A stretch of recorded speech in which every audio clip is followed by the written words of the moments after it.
لاہور کے رہائشی نواز نے خریدا ہال روڈ سے 200 روپے کا نیا چارجر اور ساتھ ہی پائی گارنٹی پورے 2 سال کی، لیکن چارجر 15 روز میں ہی جواب دے گیا۔ شہری نے دکاندار کو چارجر واپس کرنے کا کہا لیکن اس نے انکار کر دیا، جس پر نواز نے صارف عدالت سے رجوع کر لیا۔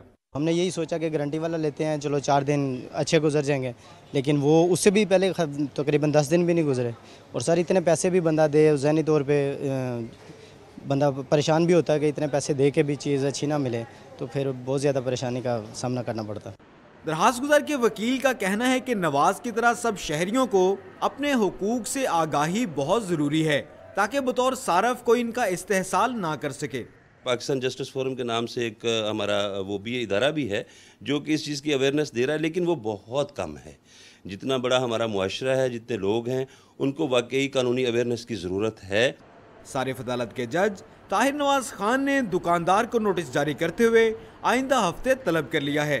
کیمرامین خرم شہزاد اور اعجاز جارج کے ساتھ ادریس شیخ، ڈان نیوز، لاہور۔